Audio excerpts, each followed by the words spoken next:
अंग्रेजी को राष्ट्रभाषाओं की सूची में सम्मिलित करने के लिए जो सुझाव सदन के सामने आया है उसका विरोध हम इसलिए नहीं कर रहे हैं कि हमें किसी भाषा से दुश्मनी है।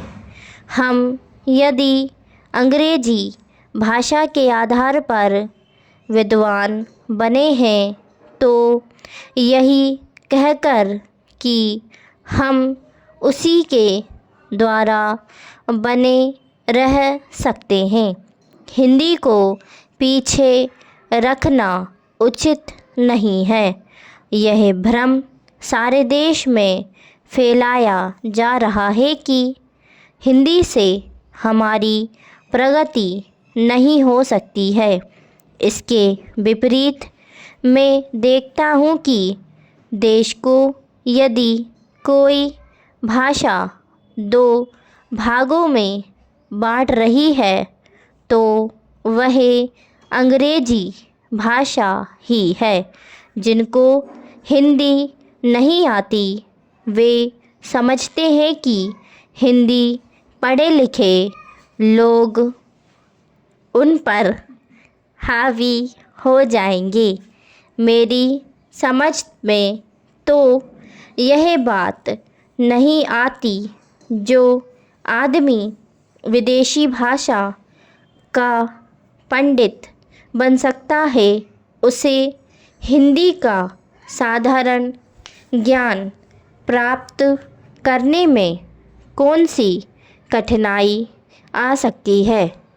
हिंदी तो इतनी सरल भाषा है कि थोड़े से संपर्क से ही आदमी हिंदी जान लेता है और अपने भाव प्रकट कर लेता है।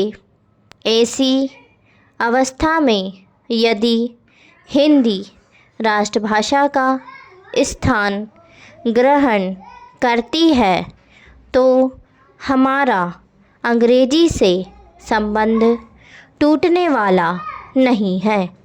हर देश की अपनी एक भाषा होती है जिससे लोगों के विचारों का आदान प्रदान होता है और वे अपनी समस्याओं को सुलझते हुए उन्हें समझते हुए आगे बढ़ सकें। यह भाषा वही हो सकती है जिसको देश के अधिक से अधिक लोग समझ बोल और लिख सकें। इस देश में केवल हिंदी को ही ऐसा स्थान प्राप्त है। फिर हमें हिंदी को देश की राष्ट्रभाषा बनाने के लिए क्यों आपत्ति है।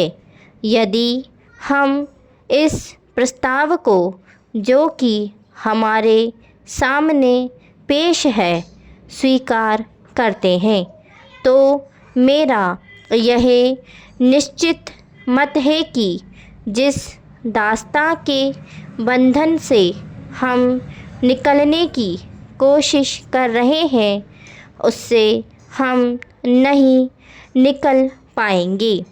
अंत में मेरा माननीय सदस्यों से निवेदन है कि वे केवल अपनी पार्टी की आज्ञा को ना देखें बल्कि अपनी बुद्धि से काम लें और इस प्रस्ताव का विरोध करें।